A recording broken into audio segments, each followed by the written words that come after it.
Now on CoastTV News. Debate over development. Lewes locals talk townhomes on Savannah Road once again. Bayside flooding problems in Fenwick Island, planning that the town has to maintain the water. Affordable housing in Milton, how locals say this can be achieved. And it's been well advertised. 80-degree temperatures are knocking on our door. I'll have the latest on a summer-like start to the weekend and when we may see some unsettled weather roll back into the fold. Our full forecast is coming up. This is CoastTV News at 5. An open field surrounded by development, and soon it may be gone too. Good evening. I'm Madeline Overturf. And I'm Charlie Sakaitis. Welcome to our News at 5. We begin tonight with new plans for townhouses off Savannah Road. Here is where developers want to build the Overfall Preserve in Lewes. This is next to existing workforce housing called Dutchman's Harvest. Most recently, the Lewes Planning Commission granted approval in January for preliminary site plans, but with 25 conditions attached. Coast TV News reporter Emma Aiken is live there in Lewes. Emma, now there's a public hearing for the development on Monday. Maddie, over here is the open field that could become the Overfall Preserve. The public hearing Monday is in front of City Council, which is the next step in possible approval. Judy Egger is concerned about seeing this land developed. Everything that hasn't got something built on it now is having something built on it. And the lack of services that we have now, the medical, the dental, we've just been overrun by people. The Lewes Planning Commission has concerns too, recommending 25 conditions before the Overfall Preserve gets the green light. Those include requirements ensuring they maintain the city's historic character and also conducting a traffic study. The City Council will look at those recommendations during a public hearing Monday. One of the reasons traffic is such a concern is because the Overfall Preserve development will share a singular entrance and exit with the Dutchman's Harvest workforce housing development. Carol Garner owns the Overfall Preserve property that the developer is planning to buy. She says she's ready to move out and move on. I think it's an overkill. I think we've been through this so many times now, and another public hearing, I don't think it's going to bring much to the table. So for now, Overfall Preserve remains just a plan, but whether it stays that way or becomes the next big development, only time and the city's final decision will tell. From over the past several months, there's about 60 pages of public comments on this land. The next public hearing is Monday at 5:30. Live in Lewes, Emma Aiken, Coast TV News. Thank you, Emma. And some more details on those approved conditions. Along with the traffic study, commissioners also suggested adding a traffic light at Dutchman's Avenue and Savannah Road to improve safety. The commission also approved eliminating a sidewalk on the northwest side of Dutchman's Avenue. Other conditions include focus on the architectural design, landscaping, and amenities. Flooding on the coast has created problems for thousands. For Fenwick Island, that's no different.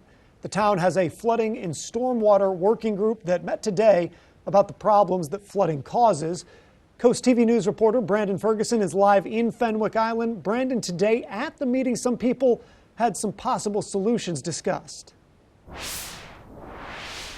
Charlie, doubling up riprap was discussed. Now, riprap is this loose rock right off of the bay, and the goal of these rocks are to limit the flooding onto the street. But the working group had a question: if they could add another layer of riprap on top of Denrek's current layer. The group also wants to add berms in areas that need it, but the group needs funding. They reached out for potential funding to DEMA to use for demonstration projects, but they did not hear back. The owner of this property says flooding is getting worse. Occasional, every other year, 1-inch floods, and within 2 or 3 years they were 2-inch floods, and then there were several of them, and then they became 4-inch floods. In today's meeting, group member Tim Bergen said if the group wants to see any change, they must spend real money. In Fenwick Island, Brandon Ferguson, Coast TV News. This brings us to our Coast TV poll. We want to know, what should Fenwick prioritize? Let's take a look at the results so far. Take a look at your screen here. 58% say drainage updates, 34% say new flood zones, and road elevation public awareness getting a little bit of the vote. If you haven't voted yet, you can still do that. Go to CoastTV.com or use the Coast TV mobile app. And now let's take a live look outside into Ocean City. Looks nice there. I don't know if it tells the whole story, though, because it is a decent day outside right now. We need to check in with our First Alert meteorologist, Chris Mastrobuono. Chris, tell us the good news. Oh yeah, I got good news. Yeah, it's been a beautiful day out there. We started a bit cloudy, but we had some sunshine this afternoon. Seeing some clouds increase at the moment, but we are in for quite a start to the weekend. We have a small craft advisory up for the Delaware coast. You can see it extending from Fenwick Island up through Lewes. No immediate concerns there as far as any flooding concerns, but we do have concerns of gusts upwards of 25 miles an hour, some seas up to 3 to 5 feet off the coast. You can see the winds coming off out of the south-southwest, gusting anywhere between about 15 to 20, so it's a bit cooler at the coast where we are in the 50s, but away from it, boy, it is nice. We are in the 70s to upper 60s, 69 in Milton. You can see a few clouds beginning to filter in. We have some light showers across central Pennsylvania as well as Maryland. These are all pushing to the east. We could see a few showers filter into the area, maybe a sprinkle. I'm not expecting much to push into our area, but we are expecting the warmer air to push in. We're looking at temperatures into the upper 70s to around 80. It's going to feel like summer tomorrow, and we're going to keep the milder air in play through Sunday and even into Monday. Then as we get into Monday night, we could be dealing with some concerns as far as some strong to severe storms. I'll talk more about that coming up in the full 7-day forecast here in just a few moments. Thank you so much, Chris. Milton's Planning and Zoning Commission met this afternoon to continue reviewing an affordable housing report. The Affordable Housing Ad Hoc Committee was formed in January 2024. Now, one Milton local we spoke with thinks there are a number of ways affordable housing can be achieved for everyone. There should be grants and funding from Sussex County and from the state of Delaware to subsidize the builders so they could build affordable housing. I believe that our tax money should also go for this, so then the people can benefit from the property taxes from the other houses. The next Planning and Zoning Commission will be Tuesday, April 22nd. To state politics now, a group of Democrats in the Delaware House of Representatives are pushing a bill that puts restrictions on local law enforcement in assessing or assisting the federal government with illegal migrants. Follow me on this one here. House Bill 94 restricts local law enforcement to help federal agencies with their efforts if they take place at schools or churches. They can only assist if they get permission from the Attorney General. It's worth noting a similar bill is being debated in Maryland's General Assembly. A hearing on House Bill 1222 took place this week in Annapolis. Lawmakers want to ban state and local law enforcement from entering into those immigration enforcement agreements with federal government. It would then require any current agreements to be terminated in Maryland by July 1st. This has been approved by Maryland's House and is being reviewed in the Senate. And right now on CoastTV.com, you can view these new bills and other legislation introduced this week. New tonight, mass layoffs are coming for the Department of Veterans Affairs. The VA secretary has said the department is looking at laying off about 80,000 employees to increase efficiency. Lee Waldman shows us VA employees who are worried these cuts will impact their ability to serve veterans. The veterans just aren't going to get taken care of the way they should be. Fears are mounting for Veterans Affairs employees and their union representation, American Federation of Government Employees, over sweeping layoffs planned for the department. Veteran Affairs Secretary Doug Collins says the VA is aiming to cut its staff by some 80,000, about 17% of its workforce. Money and people are not the issue. So what we're looking at here is, are we spending, the money properly, and are we having the right amount of employees, or do we have just too much bureaucracy? According to an internal memo obtained by CNN earlier this month, reduction in force and reorganization plans will be submitted by April 13th and revealed in June when cuts will begin. Jonathan Geller, the vice president of an AFGE branch in New York, worries about the impact on veterans they help. This is going to affect all patient care as a whole. I mean, from the call centers, from eligibility to benefits, to the crisis line, to member services lines. Erica Alexander is a crisis responder on the Veterans Crisis Hotline. She believes layoffs will leave veterans without critical safety nets and mental health support. I think it's going to be hard to make sure that no calls go unanswered. They gave so much for their country, but Geller worries the country won't be able to give back to them. This was a promise. We promised these men and women to care for them. In New York, I'm Lee Waldman. And in related news, the State Department formally notified Congress it's effectively dissolving the U.S. Agency for International Development, and it's moving some of its functions to other agencies. The reorganization, that's supposed to be done by July 1st. The closing of an agency established by Congress without the legislative branch weighing in is expected to draw legal challenges. Thousands of U.S. aid employees have been fired or put on leave, and billions of dollars in contracts have been canceled. It was a scary scene this Friday across Southeast Asia. A strong 7.7 magnitude earthquake, look at this video, striking Myanmar, triggering a state of emergency across the country. Buildings just collapsing. The earthquake sent shakes as far away as Bangkok in Thailand. A U.S. government predictive analysis estimates there could be thousands of deaths there and severe economic loss. Still ahead, school days are going to be slightly different starting next week at Indian River School District. We're going to tell you why. Well, can't rule out a stray shower or sprinkle here over the next few hours through the early part of the evening, but we are in for a mild night on Delmarva. Some areas may not get below 60 degrees, setting the stage for a summer-like start to the weekend. We'll talk all about that coming up in my full forecast. If you love beer, oysters, and or music, you're going to want to hear this weekend's lineup of cool things to do, so stay tuned. This is Coast TV News at 5. There is lots of beer to drink, oysters to eat, and music to listen to on the coast this weekend. I'm ready for it. Here's Christina DeRobertis with our cool things to do. If you're looking for a weekend full of fun and flavor, Sussex County is definitely the place to be. You can head to 302 Social Eatery in Rehoboth Beach this Saturday for the first ever Love Your Craft Beer and Oyster Fest. Beer lovers can also head to the 302 Beer Drinkers' Choice Awards in Lewes on Sunday. Sip and sample your way through the best brews Delaware has to offer and vote for your favorite. If you want to get up close and personal with the Eastern Oyster, join Dr. Ed Hale at Lewes Public Library on Sunday for a talk about how oysters help protect our coastline. You can join in person or tune in virtually. And wrap up your weekend with open mic night at Dogfish Head's Milton Brewery on Sunday. For all the details, just head over to CoastTV.com and click on Cool Things to Do.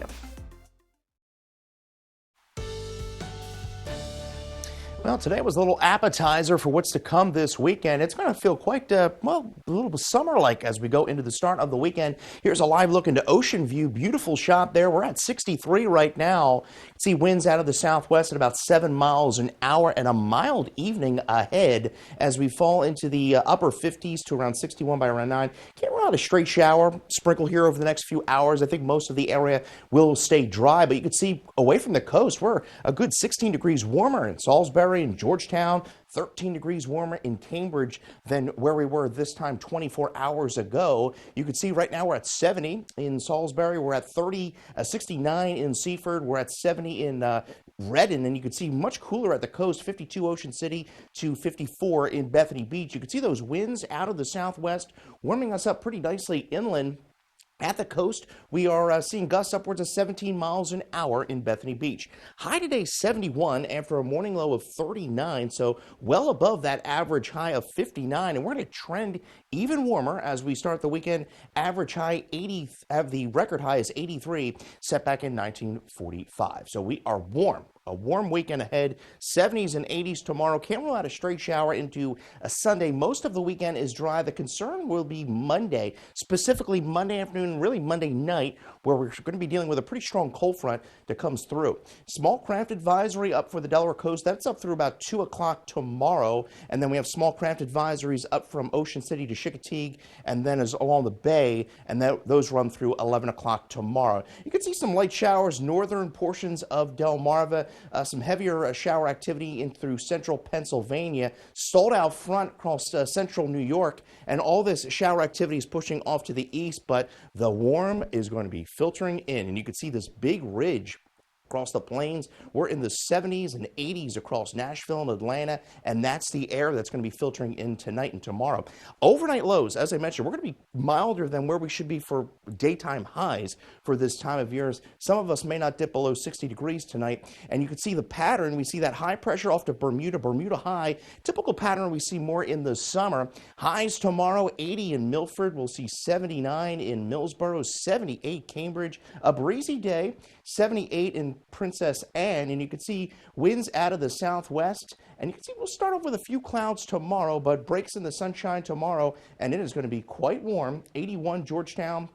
At the coast, will be in the lower 70s, and then as we go into Sunday, still mid to upper 70s, I think, for a good bit of the area. More cloud cover in play. Winds gusting anywhere between about 20 to 30 really over the next few days, and it's not until Sunday night into Monday we'll begin to see some shower activity roll in. So there's your weekend planner. 80 on Saturday, 75 into Sunday, and then the rain chances really ramp up Monday into Monday night. Could see some light shower activity Sunday into Monday, so the Storm Prediction Center actually has a good bit of the eastern seaboard in a possible threat of some severe weather. The primary threat would be damaging winds. As we wake up Monday morning, could be a bit damp, a few scattered showers, but the main activity looks to roll in.